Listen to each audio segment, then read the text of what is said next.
좋으신 하나님, 오늘도 수요일 오전에 또 주의 전에 모여 주의 말씀을 상고할 수 있는 은혜를 주시니 감사드립니다. 늘 데살로니가 교회 성도들이 돌아나 소원에 모여서 말씀을 상고하기를 기뻐했던 것처럼 오늘도 주의 말씀을 사랑하고 그 말씀대로 살고자 하는 주의 백성들이 이 자리에 있습니다. 약하고 또 넘어질 때이지만 저희들 말씀으로 다시금 일으켜 세워주시고 용기와 지혜와 능력을 부어주셔서 이 험한 세상에 살지만은 전심으로 하나님을 향하는 자에게 능력을 베푸시는 하나님의 은혜가 임하는 귀하고 복된 자리가 되게 하여 주옵소서. 주의 법을 사랑하는 자에게는 큰 평안이 있으리니 저희에게는 장애물이 없으리로다. 인생의 장애물을 뛰어넘는 지혜와 용기와 담력을 얻는 복된 시간 되게 하여 주옵소서. 성령께서 인도해 주시길 원하옵고 예수님의 이름으로 기도드립니다. 아멘. 아멘. 옆에 있는 분에게 인사 나누죠. 반갑습니다. 또 한 주간 평안하셨습니까? 자, 오늘은 사도행전 20 강의 27번째 나눔입니다. 두 사람의 만남. 사도행전 8장 25절에서 40절 말씀, 신약성경 201면이죠. 성경을 보셔도 좋고 눈이 좋으신 분은 화면을 보고 성경을 읽을 수도 있겠습니다. 자, 사도행전 8장 25절에서 40절 이 예언의 말씀을 읽는 자와 듣는 자와 지키는 자가 복이 있다. 계시록 1장 3절에 있는 말씀처럼 자, 같이 성경을 보고 읽으셔도 되고 화면을 보고 읽어도 되겠습니다. 같이 읽겠습니다.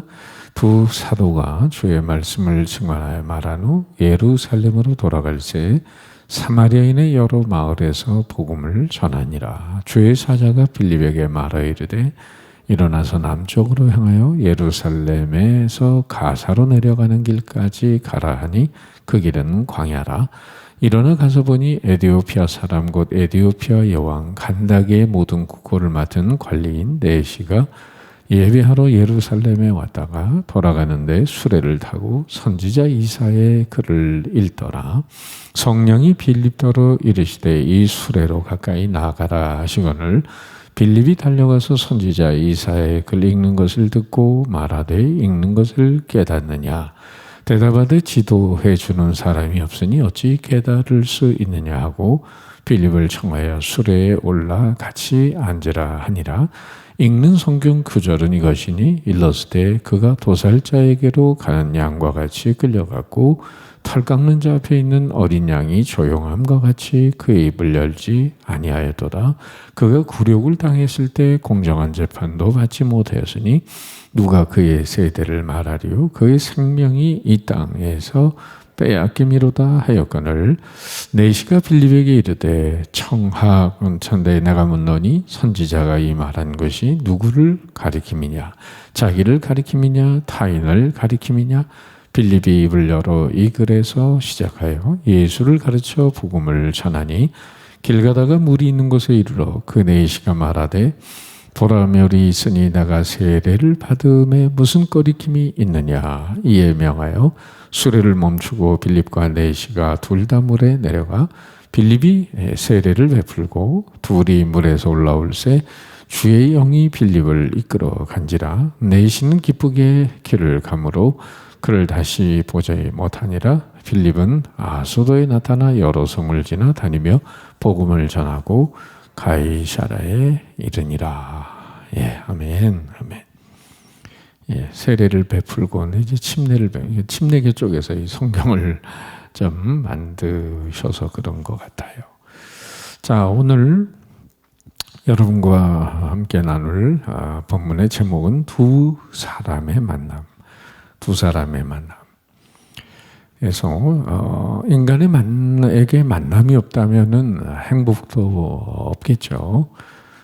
여러분, 한스 카루사라는 사람은 인생을 어떻게 정의했죠? 인생은 만남이다. 만남이다. 인생에 우리는 많은 만남들이 있어요. 그죠? 내가 선택할 수 없는 만남이지만은 제일 먼저 우린 부모님과의 만남이 있습니다. 또 자라면서 친구와의 만남, 그리고 스승과의 만남, 또 배우자의 만남, 그러면서도 또 목자와의 만남도 있어요. 많은 만남이 있는데 이제 만남이 잘 되면 그 사람은 정말 복을 받는 인생이 되고, 이 만남이 잘못되면은 참 인생이 불행해지기가 쉽습니다. 그래서 인생은 만남이다. 인생은 만남인데 누구를 만나느냐, 또 어떻게 만나느냐, 이런 부분이 우리의 운명을 좌우하는 그런 부분이 돼요. 오늘도 구원의 역사도 마찬가지로 복음은 만남을 통해서 전파되고 생명의 역사가 일어나게 됩니다. 저는 개인적으로는 어떤 청년 시절에 이제 제일 먼저 만난 목회자는 저를 또 은혜를 많이 끼쳐주시고 저를 또 목회자로 세워주시고 또 예능교회 담임 목사로 저를 또 파송을 해주신 이제 곽선희 목사님, 지금 88세십니다. 88세. 은퇴하신 지 18년이 되신 거죠. 그분과의 만남을 통해서 정말 말씀의 은혜를 많이 받고 목회자가 된다는 생각은 전혀 하지를 못했었는데, 그냥 말씀 듣다가 너무 좋아가지고 그 말씀을 노트에 쓰기 시작한 게 청년 때부터 수십 건의 노트가 있어요. 그러면서 부목사가 돼서도 계속 노트를 썼습니다. 이 손으로. 그런 노트 속에서 하나님의 은혜가 더 많이 임했던 것 같아요. 어쨌든 그분과의 만남, 그것은 참 또 저를 예능교회 담임 목사로 오게 해주시는 만남으로 연결이 되고, 또 여기서 자그마치 28년의 시간이 흘러갑니다. 이제 5년밖에 안 남았지만,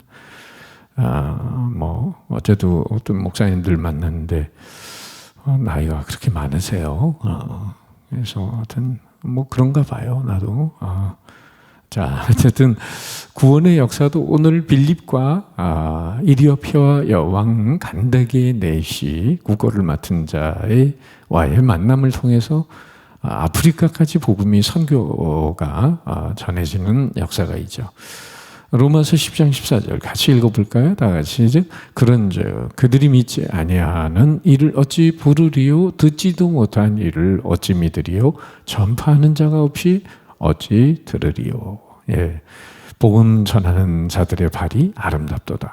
참 누군가 여러분에게도 또 부모님 또는 친구나 이웃이나 누군가 여러분에게 복음을 전해준 분들의 도움이 없었다면 오늘 우리는 이 자리에 있지를 못하겠죠.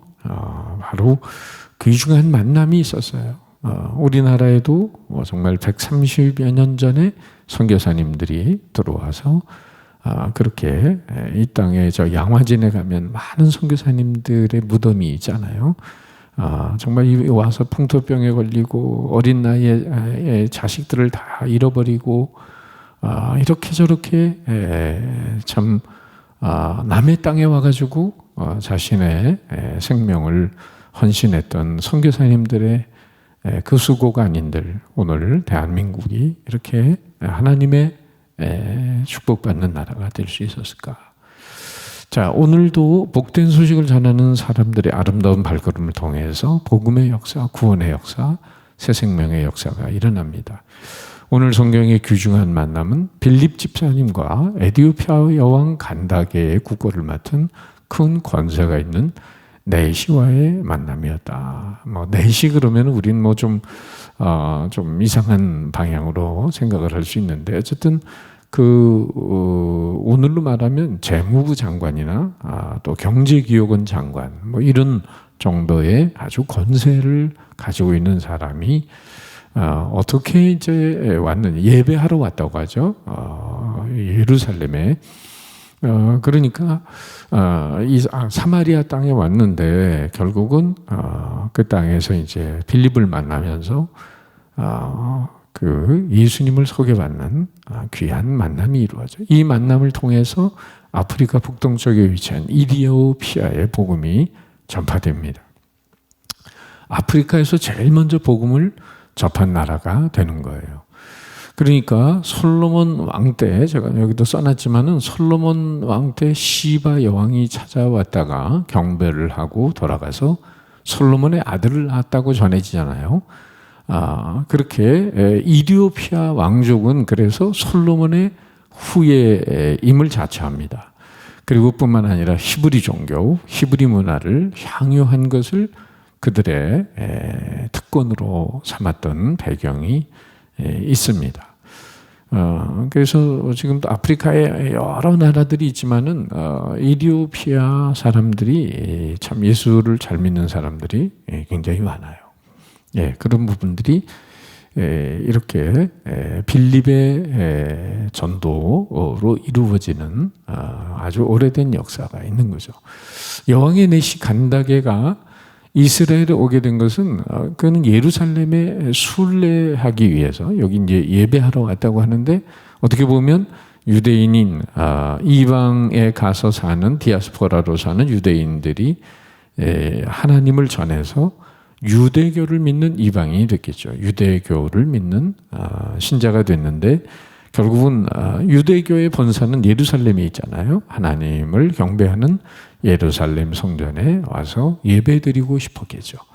그렇게 해서 아마 여왕의 특별한 허락을 받고 이 내시가 예루살렘까지 찾아오게 되는데 빌립 집사를 만나게 되는 거예요.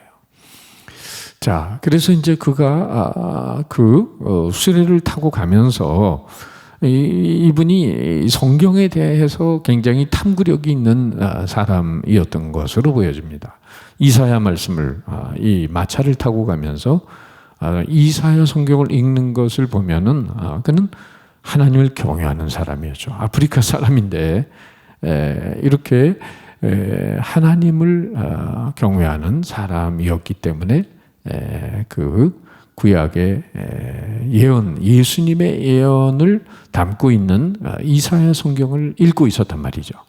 근데 그가 하나님은 알지만은 특별히 오늘 본문에 나오는 대로 고난의 종, 예수님이 십자가에 달려 고난당하는 것을 가장 적나라하게 묘사한 구약의 그 성경이 이사야 53장이잖아요. 고난의 종 메시아, 그가 찔림은 우리의 허물이 인함이요 그가 상함은 우리의 죄악을 인함이라. 그가 채찍을 맞음으로 우리가 나음을 입었고, 그 말씀이 바로 그걸 지금 읽고 있는 거예요. 이 간다게 여왕 간다게 내시가. 그러니까 이사야 53장은 구약 성경이지만은 예언의 말씀이다 보니까 도대체 그가 누구야? 이 사람이 누구지? 응? 이사야 책을 쓰고 있는 이사야 선지자를 가리키는 건가? 아니면 딴 사람을 가리키는 건가? 이렇게 말하자면 구약의 이사야 53장에 말하는 고난의 종 메시아 예수 그리스도를 모르고 있는 거죠. 영어로 말하면 예고편만 알지 본편은 모르는 거예요. 그러니까 본편이 누군지를 빌립 집사님을 만나서 알게 되는 거죠. 광야에서 전도자 빌립 집사를 만남으로 예수 그리스도를 믿게 되고 세례를 받게 됩니다. 이 두 사람의 만남을 통해 복음이 이방으로 전파되는 과정을 우리가 눈여겨볼 필요가 있는데, 어쨌든 이 두 사람의 만남은 복음이 저 아프리카 대륙으로 전파돼 가는 놀라운 계기가 되었다고 하는 거죠. 옆에 그림은 이제 좀 세례받는 사람은 간다게의 넷이 얼굴이 좀 화면이 좀 멀어서 잘 안 보이시지만은 얼굴이 좀 까무잡잡하게 나와 있어요. 세례를 주는 사람은 지금 빌립 집사님이죠. 자, 빌립 집사님은 원래 스데반 집사님과 함께 최초의 7 집사로 선택을 받은 사람이에요. 그러니까 헬라파 유대인들과 히브리파 유대인 그 사이에 구제하는 일로 갈등이 있었잖아요. 그때 구제하는 일을 전담하기 위해서 택함을 받은 분들이 바로 7 집사예요. 스데반 집사님과 같이. 스데반 집사님은 앞에서 우리가 본 대로 7장에서 돌에 맞아 말씀을 전하고 순교를 하게 됐고, 그런데 빌립도 마찬가지죠. 그런데 그 일에만 안주하는 사람이 아니었다는 거죠. 스데반 집사님도 그랬지만은 이 빌립 집사님도 성령 충만한 가운데 복음 전파하는 일에 열정을 가진 위대한 전도자였어요. 어떻게 보면 최초의 기독교 선교사라고도 볼 수 있을 정도로 이렇게 이방인에게 복음을 전한 최초의 기독교 선교사다라고 볼 수가 있겠죠. 유대인과 상종하지 않는 사마리아 지역에 복음을 전하러 갔던 빌립 지사는 지역을 복음화하다가 이런 문화적인 장벽, 언어의 장벽, 또 지역적인 장벽, 이런 장벽을 뛰어넘으면서 아프리카까지 복음 전파의 통로가 됩니다. 유대인들은 북쪽에 있는 사마리아 사람들을 상종을 안 하죠. 요한복음 4장에 보면 수가성 우물가 여인에게 물을 달라 하니까 당신은 유대인으로서 어찌하여 나에게 물을 달라 하시네. 유대인은 사마리아 사람들이 말도 안 건다 이거죠. 근데 거기다가 어떻게 물까지 달라고 도움을 요청을 하느냐, 이런 질문을 했듯이 사마리아는 아수르의 그 포로로 잡혀갔을 때, 또 아수르 사람들이 왔을 때 그 이방인의 피가 섞입니다. 또 느헤미야 시대에도 보면은 이방인들이 많이 들어와서 사마리아 지역에 살면서 유대인들과 피가 섞이는 거예요. 그 사마리아 지역에 있는. 그러니까 그 사람들을, 남쪽의 유다 사람들은 다 개취급을 하는 거죠. 그러면서 상종하기를 원하지 않았는데, 그러나 우리가 사도행전 1장 8절에 보면 오직 성령이 너희에게 임하시면 너희가 권능을 받고, 제일 먼저가 뭐죠? 예루살렘과 두 번째가 사마리아와 그리고 온 유대와 땅끝으로. 그러니까 예루살렘 다음에 사마리아로 가야 한다는 거죠. 그걸 이제 빌립 집사가 바로 스데반 집사님의 순교와 더불어 사마리아로 가서 복음을 전하다가 오늘 이 이디오피아 여왕, 국거를 맡은 간다 여왕의 내시에게까지 복음을 전파하게 됐다. 자, 본론으로 우리가 들어가게 되면은 그가 담대하게, 그는 이방의 복음을 담대하게 전할 수 있었던 비결은 빌립 집사가 어떤 사람이길래 이방에 담대하게 복음을 전할 수 있었나? 첫째는 이방 문화권에 익숙한 사람들이네. 이방 문화권에 익숙한 사람. 헬라파 유대인입니다. 빌립 집사님이. 히브리 문화에도 익숙하면서 헬라 문화에도 익숙한 사람. 사도 바울처럼. 사도 바울은 그래서 이제 다음 장에서 보면 9장에서 바로 다음 시간에 택함 받는 사건이 나오게 됩니다. 이걸 이제 문화를 넘어서 복음을 전하게 되는 걸 이제 크로스 컬처. 그래서 우리는 타문화권 선교라는 용어를 많이 씁니다. 타문화권 선교. 우리의 문화에 갇혀 있지 않고 다른 세계관을 가지고 있는 그런 타문화권 선교에 적합한 인물로 결국은 이 빌립 집사를 쓰게 되는데, 부모 때문에 그 외국 생활을 일찍 하게 되는 그런 사람들 있잖아요. 외국에 가서 공부도 하고 그러면서 언어도 빨리 습득하고, 이런 유대인들 가운데도 이렇게 이방 지역에 가서 살던 사람으로 유대인이면서도 이방 문화에 익숙한 사람, 이런 사람들이 결국은 이방 문화의 그 타문화권 선교의 귀중한 도구로 쓰이는 거죠. 사도 바울도 마찬가지예요. 이제 사울이 변하여 바울이 되는데, 그는 정말 유대인 중에 유대인이고, 그러면서도 아버지가 무슨 공적을 쌓았는지 그 로마의 시민권을 가지고 있는 그런 사람으로, 그는 히브리 율법으로는 바리새인이 될 정도로 확실한 유대교 신자였고, 사도 바울은 그러면서도 이방 문화에 익숙한 사람이었단 말이죠. 헬라어, 히브리어 이런 부분에 능통한 사람이었기 때문에 바로 그 두 세계를 가교하는 브리지 역할로 바울이 선택을 받는 거죠. 스데반을 죽였던 사울이 변하여 바울이 되는 거죠. 그런데 그 바울이 이제 다음 장에 9장에 다메섹에서 회심하면서 이방인의 사도가 되는 그 전에, 바로 그 전에 8장의 마지막 부분에 빌립보사가 바로 이디오피아 여왕 간다게의 국고를 맡은 내시에게 복음을 전하는 선교사적인 그 여운을 우리에게 보여주고 있는 것이에요. 자, 두 번째는 그런 하나님의 음성에 귀를 기울이는 사람이었다. 하나님의 음성에, 거기 8장 26절 같이 읽어봅니다. 시작. 주의 사자가 빌립에게 말하여 이르되, 29절 시작. 성령이 빌립더러 이르시되 이 수레로 가까이 나아가라 하시거늘. 이렇게 하나님이 주의 사자가 빌립에게 말하여, 또 29절에 성령이 빌립더러 이르시되, 그러니까 하나님의 음성을 아주 민감하게 듣고 있는 사람이에요. 오늘날 집사님들도 하나님의 음성을 잘 듣고 계시는 분들이 되셔야 된다. 교회에서 이제 이런저런 봉사도 하지만은 초대교회 집사님들의 모습을 보면 성령 충만, 말씀 충만, 은혜 충만, 믿음 충만, 정말 이런 부분으로 가득 차 있었어요.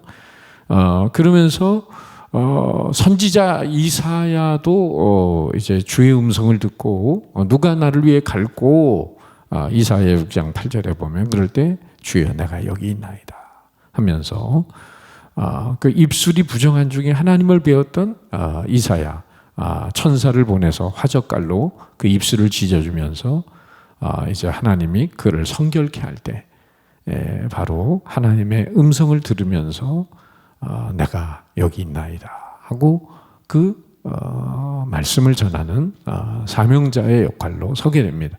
엘리야, 선지자 엘리야도 마찬가지고, 모세도 끊임없이 광야 40년의 여정 속에서 하나님의 음성을 듣고 백성들을 인도하죠. 바울도 하나님의 음성을 예민하게 듣고 세계 전도의 여행을 하게 되죠. 사도행전 16장에 보면 원래는 어디로 가려고 했냐면 아시아로 가려고 했는데, 마게도냐 환상을 보면서, 즉 아시아로, 우리가 사는 이 저 전진에서 오면은 이 서아시아에서 동아시아로 오게 되는데, 전에 왜 마게도냐 환상이 나타나면서 바울을, 나중에 가서 또 얘기하겠지만은 바울을 이 빌립보 지역으로 다시 돌리면서 유럽으로 그 발걸음을 옮기게 했는데, 이제 학자들의 추정에 의하면은 그것은 이 아시아는 정적인 문화를 가지고 있다. 근데 이제 이 유럽은 정복 문화를 가지고 있잖아요. 그래서 이 복음이 아시아로 오면은 이 복음이 한 바퀴 지구를 돌아야 되는데, 이 아시아 쪽으로 정적인 나라가 많은 아시아 쪽으로 오게 되면 복음이 전진을 못 한다는 거죠. 천년만년 살고 지고, 우리는 그냥 그 자리에서 뭐 이렇게 누리고 그냥 뭐 복되고 뭐 이런 거 있잖아요. 그런데 서양 사람들은 뭐야? 끊임없이 정복을 할지라도 개척 정신을 가지고 있잖아요. 그러니까 복음이 유럽으로, 온 유럽에 사도 바울이 1차, 2차, 3차 전도행 아주 그냥 이잡듯이 유럽의 복음을 전하게 되는데, 그 결국은 뭐예요? 영국에 가서 메이플라워를 타고 미국으로 가고, 미국에서 선교사님들이 한국에 오게 되고, 한국은 전 세계로 또 이제 선교사님들을 2만 명 이상 보내면서 이렇게 전 세계 선교에 헌신하는 나라가 되죠. 바로 그런 면에서 건너와서 우리를 도우라, 마게도냐 환상을 보면서 바울이 이렇게 하나님의 음성을 들었던 것처럼 오늘 빌립 집사님도 이 선교의 귀중한 역사를 이루어가는 사람은 하나님의 음성을 민감하게 듣는 사람입니다. 근데 이제 그거를 이렇게 하나님의 음성을 어떻게 듣느냐, 그 듣는 방법에 대해서는 지금 다 말씀드릴 수 없지만은 이렇게 꼭 하는 건 아닙니다. 영시가 이렇게 들려오는 거는 아닐 수 있다는 거. 여러분 성경 읽다가 물론 환상을 통해서도 또 어떤 사건을 통해서 또 선배의 충고를 통해서 그런 다양한 방법으로 하나님의 음성을 듣는 거예요. 예. 그래서 그런 부분에 이제 하나님의 음성을 잘못 들으면은 꼭 이상한 일들이 나타나게 돼요. 그래서 어느 거지가 저 곽선임 목사님, 제가 이제 부목사로 있을 때인데 어느 거지가 이제 목사님 방 앞에 와가지고 있는 거예요. 그래서 무슨 일로 오셨습니까? 했더니 곽선임 목사님에게 가면은 30만 원을 준다고 하나님의 음성을 듣고 왔다는 거예요. 그래서 이제 제가 돌려보낼 수도 있지만은 일단은 이제 목사님한테 말씀을 드렸더니 목사님이 나오시더니 하나님의 음성은 쌍방간에 들어야 된다. 당신한테 들려줬으면 하나님은 나한테도 들려줄 거다. 나한테 언제 그 음성이 올지 모르지만 올 때까지 거기 서서 기다려라. 그랬더니 한 30분 있다가 가더라고요. 음성을 좀 이상한 방향으로 들어가지고 자기에게 유리한 대로 풀어가는 사람들, 또 옛날에 또 청년들 또 한참 방언 받고 기도원 가서 이럴 때 또 자매한테 가가지고 하나님이 자매하고 나하고 결혼하라고 했다고, 하나님 음성 들었다고 이러면서 그냥 청년 공동체를 어지럽히고 이런. 예, 음성도 제대로 들어야지. 잘못 들어. 이렇게 선교하는 일에, 헌신한 일에 자기의 사리사욕과 정욕, 자기의 인간적인 이런 부분에 점쟁이처럼 이런 음성을 듣고 이러면 안 된다 이거죠. 하나님 말씀 전하는 선교적인 일에 들어야 되는데 이런 은사를, 신령한 은사를 꼭 자기 유리한 개인 생활에다가 써먹는 이런 유치한 인생들이 있다니까요. 사도행전적인 역사는 복음 전파의 역사지. 이걸 가로채가지고 하나님의 음성, 그러면 정말 앞에서 우리 망한 시몬처럼, 마술사 시몬처럼 망하고 말죠. 자, 그래서 오늘도 복음의 도구로 쓰임받는 사람은 하나님의 음성의 귀를 기울이는 사람이다. 자, 내 마음대로 내 뜻대로 봉사하거나 전도하거나 선교하는 것이 아니고요. 그런 면에서는 기도 속에서, 말씀 속에서 하나님의 음성 듣고 누구의 지시대로, 성령의 지시대로 움직이는 사람이 돼야 돼요. 그래서 선교의 주체는 누구죠? 선교는 인간이 하고 있는 것 같지만은 선교의 진정한 주역은 성령님이시다. 예, 우린 거기에 고용될 뿐이죠. 성령이 너희에게 임하시며. 바로 그래서 선교의 주체는 성령님, 거기 가로 안에는 전부 성령님이 들어가는 거예요. 제가 강조하려고 일부러 3개나 구멍을 뚫어놨어요. 성령님이시다. 성령님. 인간이 주도하는 선교는 실패하기 쉽습니다. 네. 자, 그리고 세 번째, 하나님의 음성을 듣고 즉각 빌립은 어떤 사람? 순종하는 사람이었어요. 순종하는 사람. 26절 같이 읽어보죠. 시작. 주의 사자가 빌립에게 말하여 이르되 일어나서 남쪽으로 향하여 예루살렘에 가서 가사로 내려가는 길까지 가라 하니 그 길은 광야라. 여기 27절도 다 같이 일어나 가서 보니 에디오피아 사람 곧 에디오피아 여왕 간다게의 모든 국고를 맡은 관리인 네시가 예배하러 예루살렘에 왔다가, 성령의 음성을 듣고 광야로 가라 해서 가는데, 우리가 하나님 말씀을 듣고 즉각 순종하지 않을 때 잘못하면은 귀중한 기회를, 하나님의 놀라운 역사를 이루는 기회를 놓칠 수가 있어요. 그렇죠? 여기 그래서 이제 영어로 우리가 3C, 인생에 있어서 중요한 3C가 있는데 chance가 기회잖아요. 기회. 그리고 기회 다음에 챌린지 빨간색으로서는 기회를 뭐예요? 도전해야죠. 도전, 챌린지 해야 되죠. 그런데 이제 그 사이에 3C, 인생의 3C 할 때 그 사이에 초이스, 선택이 안에 있어요. 그래서 아무 기회나 도전하면 안 된다. 그런 의미에서 제가 그 안에 초이스를 넣어놨는데요. 기회라고. 즉, 요나가 하나님의 낯을 피해 저 멀리 니느웨로 가지 않고 다시스로 가는 배를 타려고 요빠 항구로 내려갔는데 마침 다시스로 가는 배를 만난지라. 요 마침 우연이죠. 그 기회라고 아무거나 다 잡으면 바닷속으로 들어가죠. 물고기 뱃속으로 들어갑니다. 엄청 회개해야죠. 그러니까 기회라고 아무거나 잡으면 안 되고 정말 이게 하나님의 뜻인지를 분별하는 그런 영적 분별력을 가지고 또 도전해야 된다. 바로 자, 그래서 하나님의 음성에 즉각 순종하지 않고 뜸을 들이는 사람은 끝내는 하나님이 하게 하실 수도 있는데, 이제 뭐 여기 자세한 내용은 기록하지 않았지만은 청년 때에 이렇게 하나님께 부름을 받은 이제 사람이 있었어요. 근데 이제 너무 어렵게 생활을 하다 보니까 이 신학교 가고 주의 종이 된다는 게 이게 무슨 뭐 돈 버는 직책도 아니고 어떻게 보면 또 가난하게 살기로 작정하는 것일 수도 있고 지금은 목회자들의 신분이 많이 뭐 격상이 되기도 했지만 예전에는 이발소 다음으로 29번째인가 직업 순위로 그러니까 뭐 예전에 누가 뭐 목회자가 되려고 하는 사람들이 있었겠어요. 그런데 이제 어렵게 자란 제가 잘 아는 청년 친구가 있는데 민기적 되는 거죠. 신학교를 가야 되는데 이제 일반 대학을 좋은 대학을 갔습니다.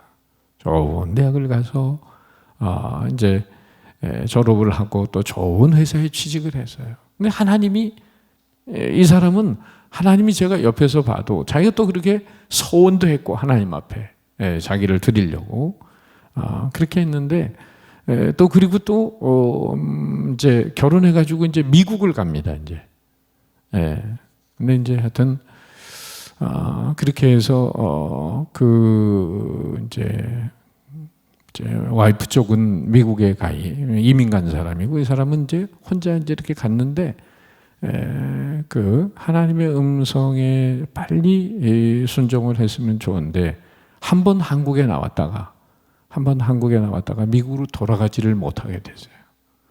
그러면 어떻게 해야 돼요? 결혼한 사람이니까 미국에 있는 부인이 한국을 나와야 되잖아요. 그래서 여기서 사모 역할을 해야 돼요. 자기는 죽어도 사모 안 한다 이거예요. 생이별이 된 거죠. 결국은 이혼이 되고 그리고는 여기서 혼자 덜렁 한국에 남아서 여기서 어쩔 수 없이 신학을 하게 되고 주의 종이 된 거죠. 저보다 한참 늦게.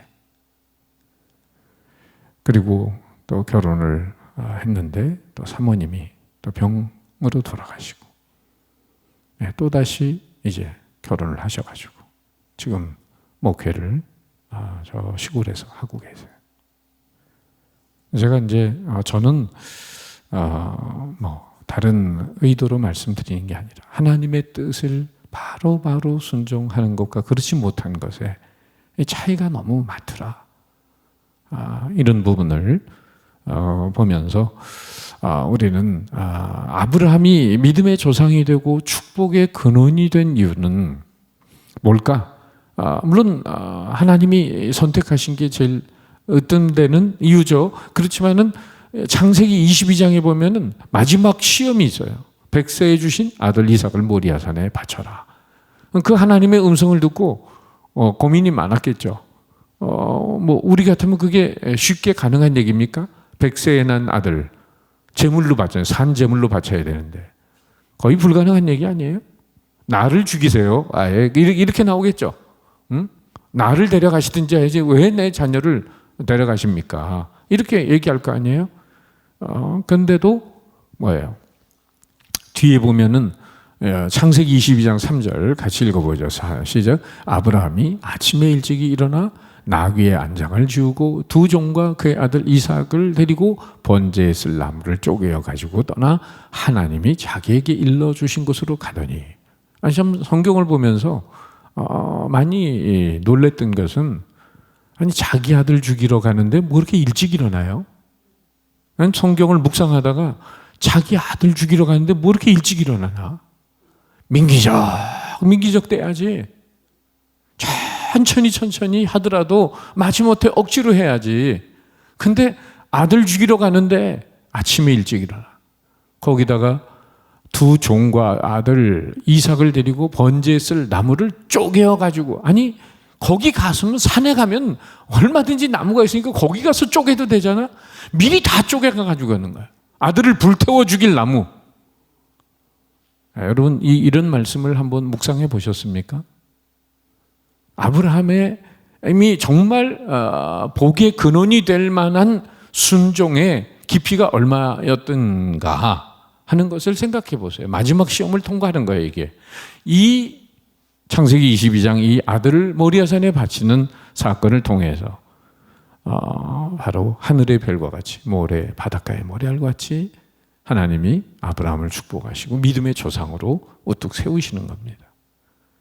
그러니까 많은 사람들에게 엄청난 복의 영향력을 끼치기 위해서는 얼마나 믿음의 사람과 순종의 사람이 되어야 하는지를 우리는 아브라함의 삶의 자리에서 깨달을 수 있는 거죠. 갑자기 여기 지금 빌립도 마찬가지예요. 순종의 3요소 거기 써놓으세요. 순종의 3요소, 즉시 기쁘게 온전하게. 순종은 민기적거리는 거 아니다. 또 억지로 하는 거 아니다. 기쁘게 하는 거다. 또 대충 하는 거 아니다. 온전하게 하는 거다. 그러니까 반대는 민기적, 기쁘게는 반대는 뭐예요?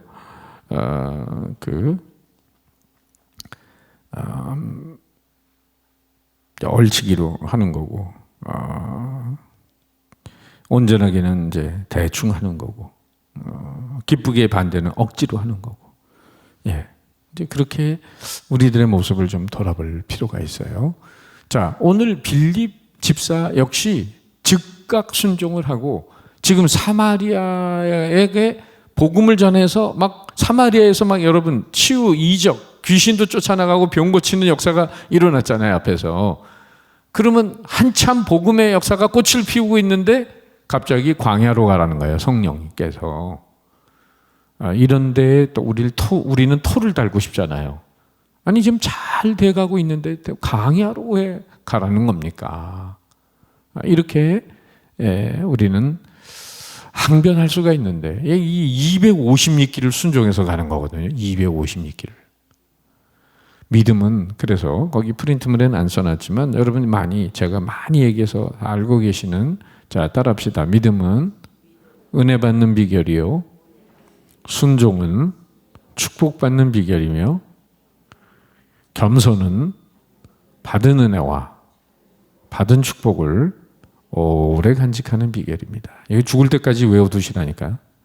믿음은 은혜 받는 비결, 순종은 축복받는 비결, 겸손은 받은 은혜와 받은 축복을 오래 간직하는 비결. 그러니까 믿음으로 은혜 받고 순종으로 축복을 받아도 겸손이 사울왕처럼 교만으로 변하면 받은 은혜와 축복은 깨박을 친다. 이 사실을 언제나 알아야 돼요. 익은 벼는 고개를 숙이듯이 끝까지 겸손해야 돼요. 예, 이런 사람이 복을 받습니다. 나이가 들면은 참 요즘 나이가 들어도 젊어 보여서 그런지, 나이가 들어도 나이 70이 다 돼도 그냥 뻣뻣해가지고 그냥 터프하고 뻣뻣하고 인생 그렇게 살아서 뭐가 그렇게 온유한 자가 땅을 차지한다고 했는데, 부동산도 온유해야 돼요, 여러분. 그런 수용성이 넓은 사람들에게 하나님이 복을 많이 주십니다. 자, 사도행전 8장 29절에 같이 읽어보죠. 시작. 성령이 빌립더러 이르시되 이 수레로 가까이 나아가라 하시거늘. 그래서 성령께서 그렇게 나아가라고 이렇게 하시는데, 여러분, 자, 이제 병거 탄 사람은 누구라고요? 병거 탄 사람? 예, 이두표 형 간다게 내시. 이 사람이 이름이 있나요, 없나요? 예, 그냥 없어요.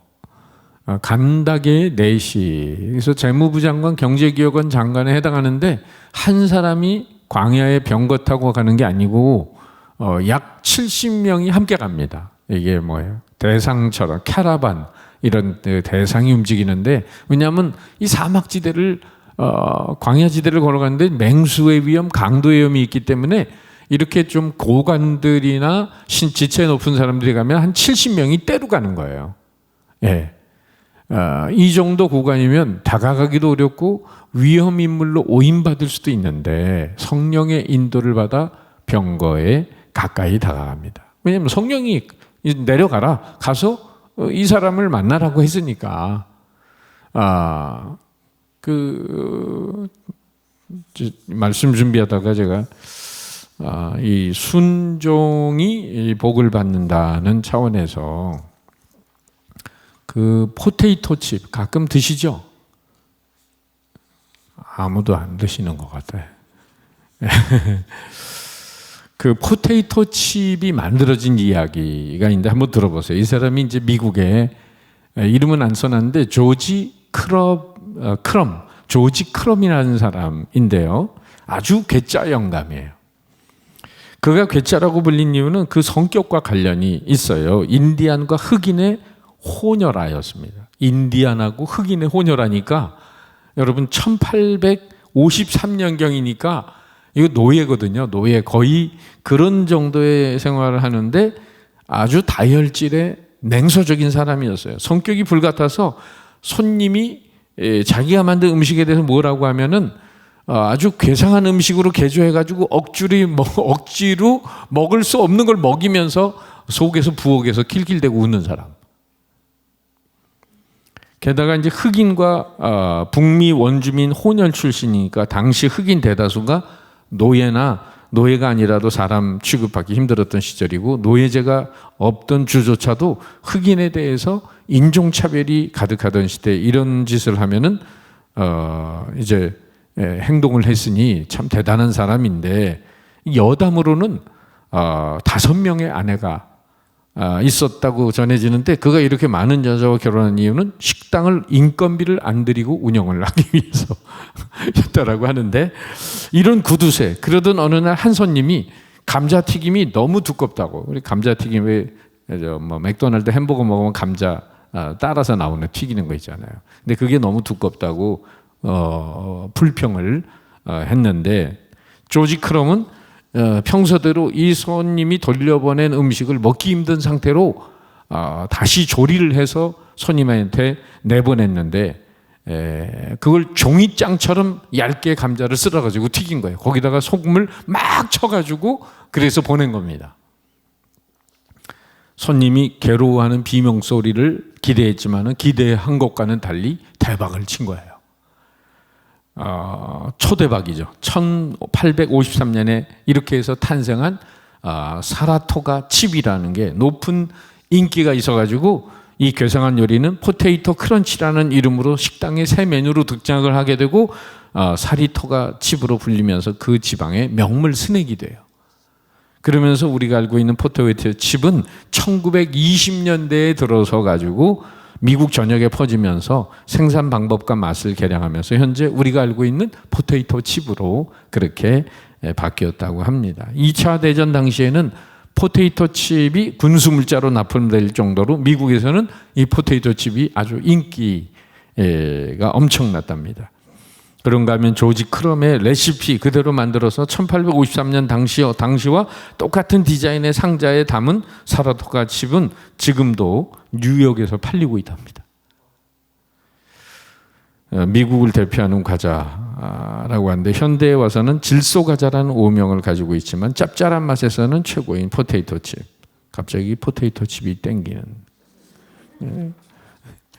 왜? 그러니까 어쨌든 이제 아주 세밀하게 이 실수를 자기의 이제 어떤 괴팍한 성격으로 이렇게 실수를 하기는 했지만은 그런 부분들이 아주 참 복이 되는 그런 부분이 어려운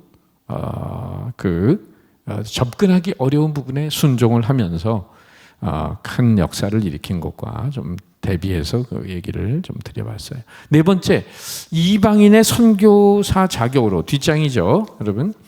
예, 이방인 선교사의 자격으로 하나님 말씀을 잘 전달하고 있었던 것이죠. 이게 빌립 집사는 이방 선교사의 자격으로 말씀을 잘 전달하고 있었는데, 복음은 하나님의 말씀에 관한 설명이 아니라 말씀 그 자체에 능력이 있는 것이죠. 말씀 자체에. 로마서 1장 16절 같이 한번 읽어봐요. 시작. 내가 복음을 부끄러워하지 아니하노니 이 복음은 모든 믿는 자에게 구원을 주시는 하나님의 능력이 됨이라. 여기 능력을 영어 헬라 원어 성경 원어에는 디나미스가 영어로 뭐냐, 다이나마이트예요.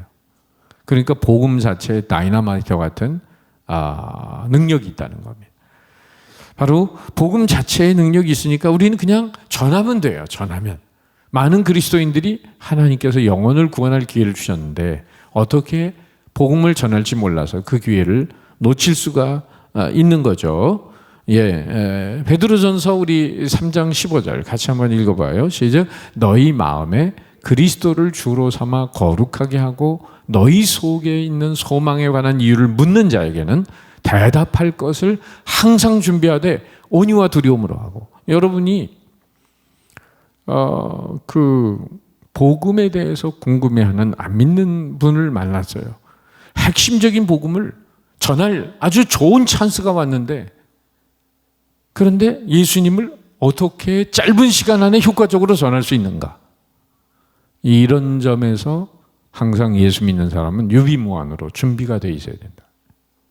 그래서 오늘날도 10년, 20년 신앙생활 해도 다른 사람에게 전도하는 방법을 몰라가지고 전도 못하는 경우가 있어요. 용기가 없는 것과 영혼에 대한 관심도 없는 것도 문제지만은 훈련되지 않은 그리스도인들이 굉장히 많다.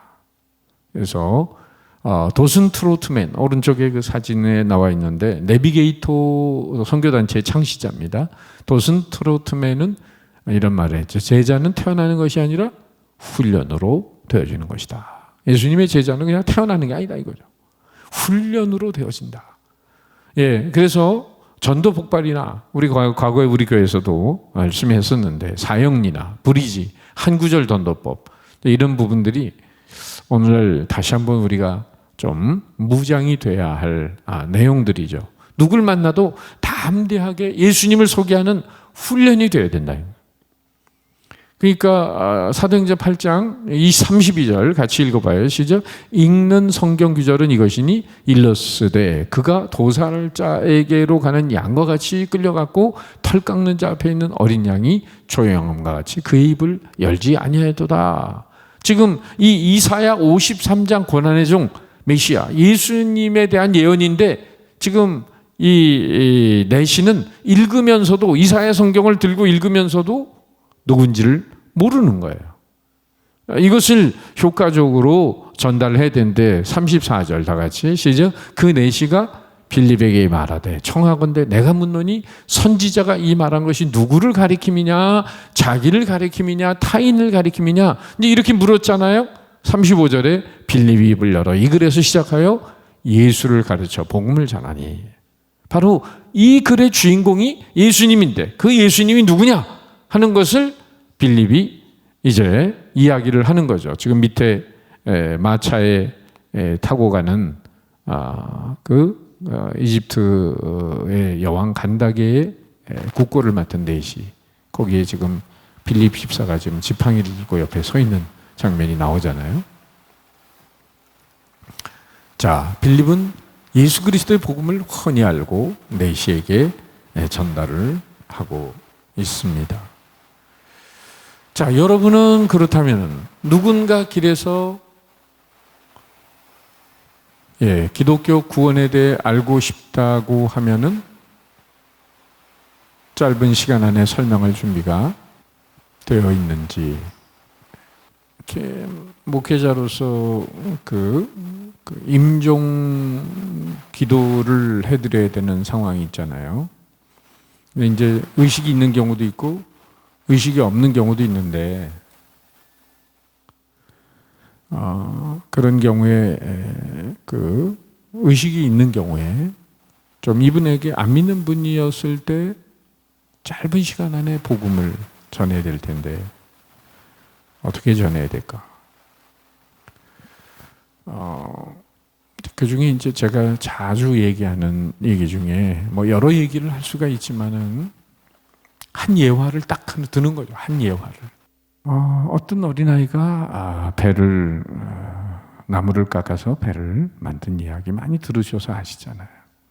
그래서 시냇물에 띄워놓고 놀았는데 물살이 빨라지면서 그 배가 떠내려가고 말았다. 며칠 뒤에 아빠하고 아이는 울상이 됐지만 읍내에 갔다가 진열장에 있는 그 배를 발견했다. 뛰어들어가서 아저씨 이거 내 겁니까? 내가 만든 겁니까? 돌려주세요. 그랬더니 나도 이거 얻은 건데 네가 가져가려면 돈 10,000원 가져와라. 그래서 일주일 동안 아빠 이 심부름하고 용돈을 모아서 다시 가져와서 돈 10,000원 가지고 자기가 만든 배를 자기가 샀다. 자, 이제 지금 긴 시간 얘기할 수가 없는 상황이에요. 그때 그 얘기를 하면서 어린아이가 배를 만든 것처럼 하나님께서 우리 인생을 창조하셨습니다.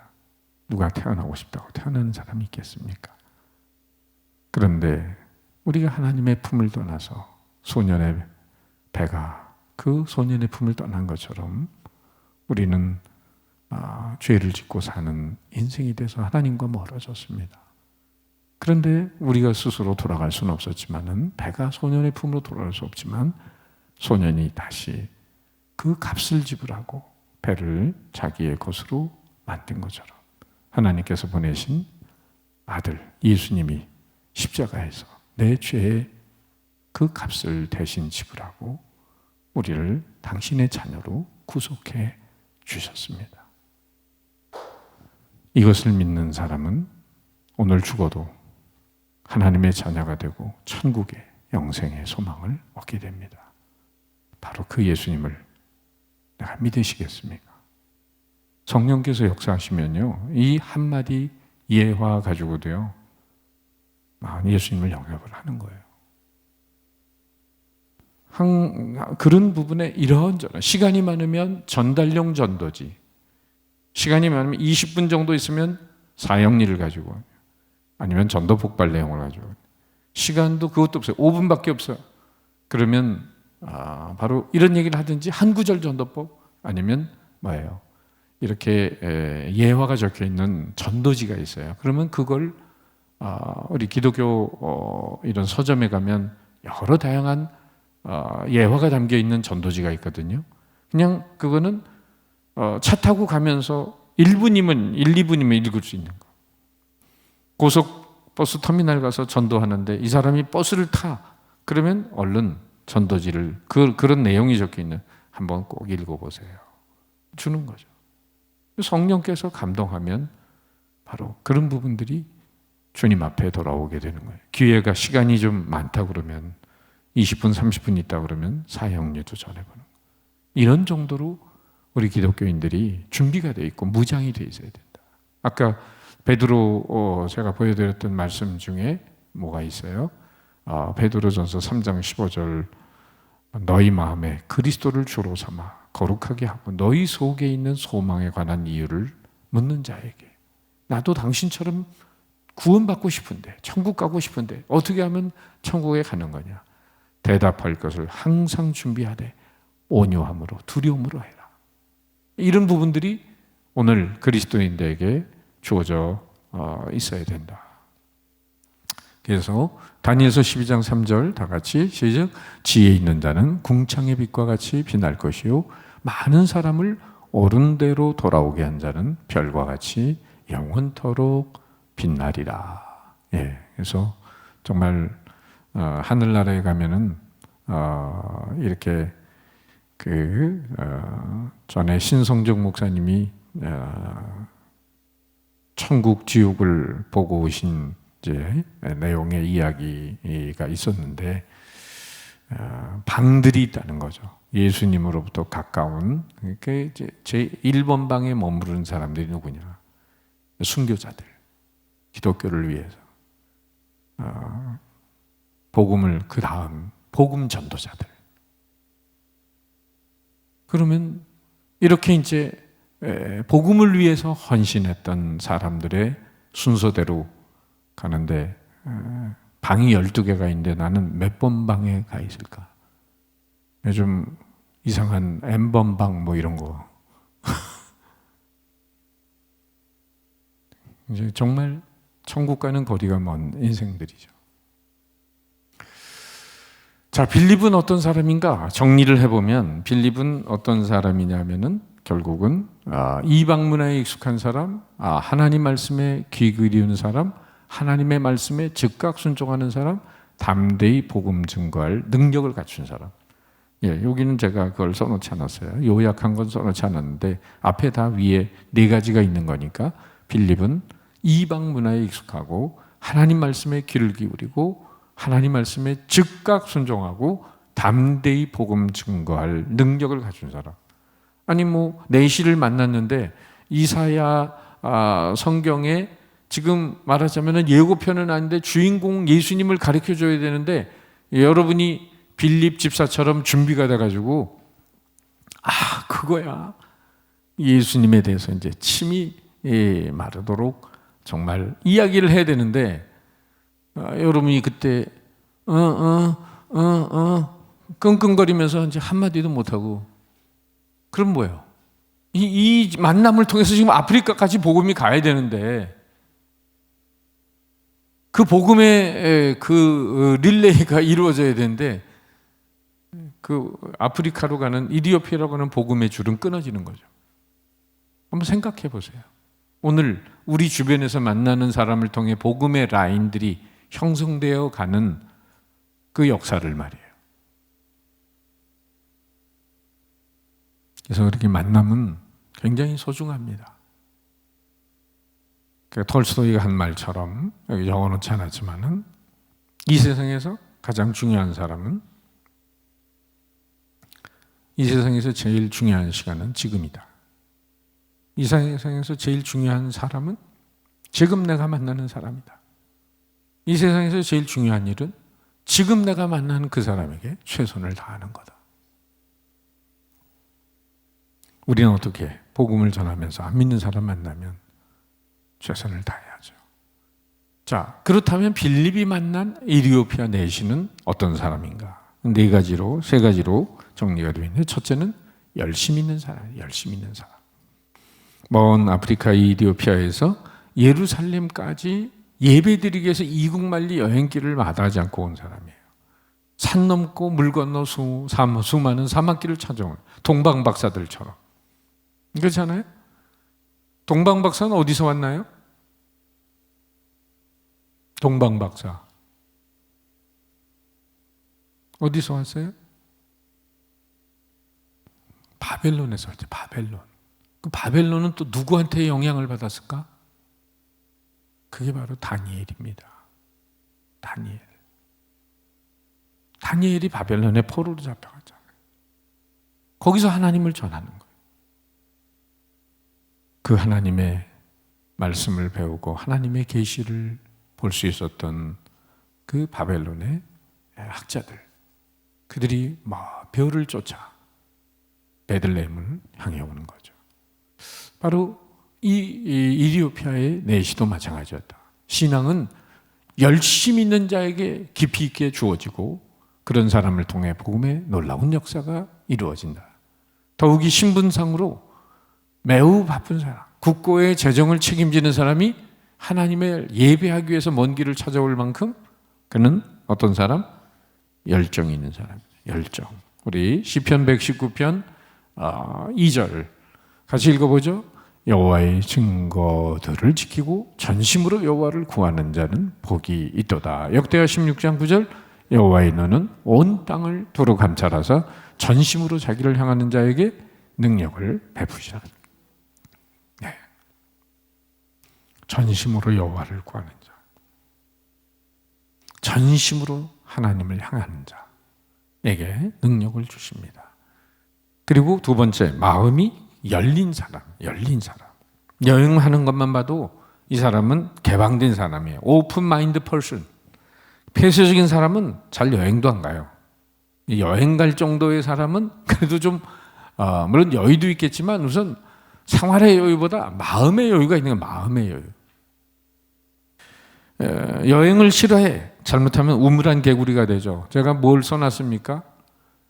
보수적인 사람, 여행을 싫어하는데 잘못하면 우물안 개구리가 대웅군의 쇄국 정책과 일본을 한번 비교해 보세요. 미국의 그 모든 문물을 다 받으려가지고 결국은 그거 가지고 뭐예요? 총불이를 대고 한국을 쳐들어온 게 일본이잖아요. 대원군의 쇄국 정책, 우리는 안 받아들여. 나라가 망하는 거죠. 그래서 이렇게 떠돌아다닐 수 있는 것은 넓은 세상을 향해 마음이 열려있는 사람임을 간접적으로 증거해주고 새로운 세계관을 받아들일 수 있는 사람이다. 이걸 전문 용어로 파라다임 시프트가 가능한 사람이다. 파라다임 시프트.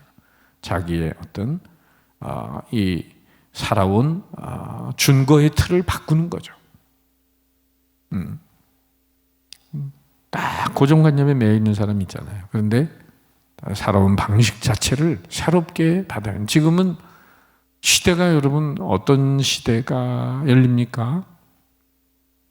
요즘 자동차도 많이 좋아져 가지고요. 이제 핸들을 완전히 놓을 수 있는 단계는 아직은 아닌데 지금 인공 지능뿐만 아니라 이 자동차 차선을 다 읽어 가지고요. 핸들을 놓으셔도 앞에 차가 있으면 차가 가서 씁니다. 앞에 차가 속도를 줄여주면 내 차의 속도를 줄여줘요. 앞에 차가 달리면 난 아무것도 안 해도 차가 달려요. 지금 그런 시대 속에 우리가 살아요. 그런데 구태의연한 옛날 방식을 가지고 살다가는 안 되죠. 지금 코로나 시기로 인해서 교회가 더 많이 위축이 되고 움츠러들고 이런 시기에 교회는 어떻게 정말 복음을 전파하고 영적으로 교회를 건강하게 지켜가고 살아갈 수 있나? 중국은 시진핑이 그렇게 핍박을 해도요, 성전에 모이지 못하는 경우들이 허다합니다. 1000명, 2000명까지 모였던 중국의 교회들이 그걸 도시형 가정교회라고 하는데 당에서 공산당에서 그 건물을 빌려주지 못하도록 그 건물 주인에게 임대료를 예를 들면 한 달에 100만 원 내던 거면 1000만 원, 2000만 원으로 올려버리는 거예요. 당에서 명령을 내리는 거예요. 도저히 빌릴 수 없게 만듭니다. 그리고 교회도 폭발을 해버려요. 자, 그런데도 중국의 교회가 건재하고 살아있어요. 지하교회가. 어떻게? 가정교회로. 우리의 순모임. 근데 우리 순모임이 너무 약하다 있어요. 지금 1.5단계로 또 올린다고 얘기하잖아요.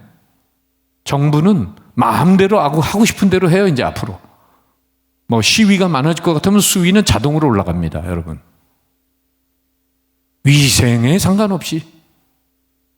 그런 시대에 우리가 교회를 어떻게 지켜갈 거예요? 그래서 가정교회가 바로 그렇게 1억 2천만 명이 중국에 저렇게 시진핑에게 핍박을 많이 받아도 가정교회가 살아있는 거거든요. 가정교회 목자들 거의 목회자들이에요. 만나보면 모이는 거는 10명 20명도 안 돼요. 가정이 모이는 사람. 근데 거기에 목숨을 거는 사람들이에요.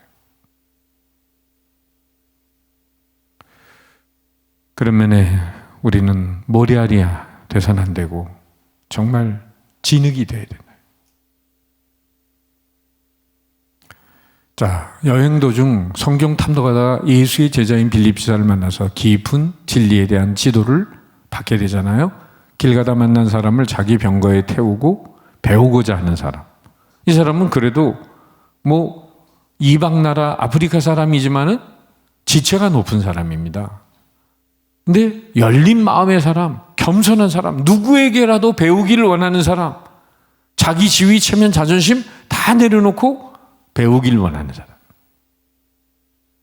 리더는 여러분 Leader인데 그 리더의 Leader의 첫째, 이니셜 가지고 만들면요. L자 첫째, learner, 배우는 사람이다. E, encourager, 격려하는 사람이다. A, administrator, 행정가, 조직가다. D, doer, 말만 하는 사람이다. 행동하는 사람이다. E, 두 번째 E가 나오면 equiper, 남을 구비시켜주고 세워주는 사람. 그 다음에 R, 리포머, 언제나 정체되지 않고 개혁하는 사람이에요. 이게 리더다. 근데 그 리더의 첫 번째가 배우는 사람이다. 끊임없이 배우는 거죠. 자, 8장 30절 31절 다 같이 시작. 빌립이 달려가서 선지자 이사야의 글 읽는 것을 듣고 말하되 읽는 것을 깨닫느냐? 대답하되 지도해 주는 사람이 없으니 어찌 깨달을 수 있느냐 하고 빌립을 청하여 수레에 올라 같이 앉으라 하니라. 낯선 사람인데 내가 나를 가르쳐 줄 수만 있다면 얼마든지. 그러면서 그날 그는 낯선 사람이지만은 자신을 깨우쳐 줄 수 있는 사람에게 겸손히 배우고자 하는 그런 모습이 보이죠? 공자는 아랫사람에게 묻기를 부끄러워하지 마라. 그리고 탈무드에는 이스라엘의 지혜를 모은 책 탈무드에는 가장 현명한 사람은 모든 사람에게 배우고자 하는 사람이다. 네, 마지막 세 번째는 바로 결단력이 있는 신앙의 사람. 빌립도 성령의 지시에 즉각 순종했듯이 이디오피아 내시도 이사야 53장의 주인공이 예수 그리스도라는 말씀을 듣고 즉각 뭘 요청해? 세례를 요청합니다. 내가 예수의 이름으로 세례 받기를 원합니다. 그래서 35절 37절 다 같이 시작. 빌립이 입을 열어 이 글에서 시작하여 예수를 가르쳐 복음을 전하니 길 가다가 물이 있는 곳에 이르러 그 내시가 말하되 보라 물이 있으니 내가 세례를 받음에 무슨 꺼리낌이 있느냐. 참 굉장히 열려있는 사람이에요. 이 사람.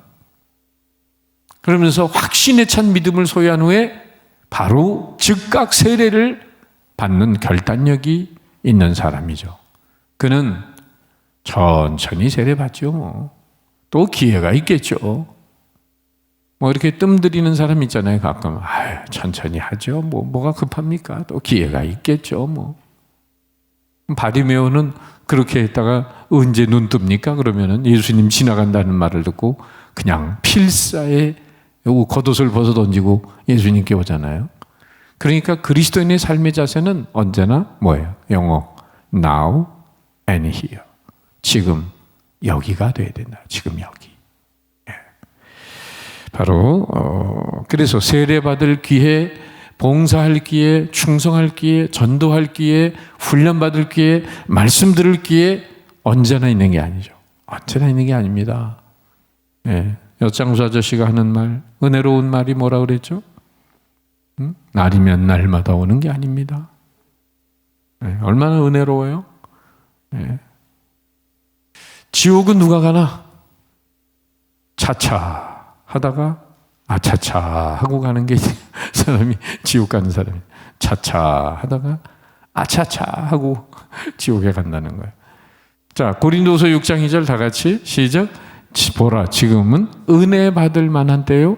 보라 지금은 구원의 날이로다. 자, 서머리 마지막 결론입니다. 여기 정리는 제가 하면 오늘 두 사람의 만남은 복음이 예루살렘, 온 유대, 사마리아 땅끝으로 가는 길을 열어놓은 거죠. 사마리아에서 땅끝으로 가는 거예요. 그죠? 아프리카로 가니까 이 복음이. 그래서 빌립은 어떤 사람이냐? 아까 나 한번 정리했지만 이방 문화에 익숙한 사람, 하나님 말씀에 귀를 기울이는 사람, 하나님 말씀에 즉각 순종하는 사람, 담대히 복음 증거할 능력을 갖춘 사람. 빌립은 이런 사람이었고요. 또 이디오피아 여왕의 내시는 어떤 사람? 열심 있는 신앙, 탐구적 신앙. 마음을 열고 겸손히 배우려는 신앙인, 오픈 마인드를 가진 사람. 네, 세 번째는 즉각 세례를 받기 원하는, 언제 또 세례를 받으랴? 이 사람 이제 가면은 내가 세례 받는 신자가 되길 원하는데 결단력 있는 신앙인. 그래서 인생의 3P는 peace, 평화, patience, 인내, 그리고 practice, 실천력. 바로 실천이 따라오는 그런 모습이 있어져야 된다. 예, 오늘 빌립과 이디오피아 여왕 내시의 만남. 빌립은 어떤 사람이고 내시는 어떤 사람이냐 생각하면서 우리 찬양하고 기도하겠습니다.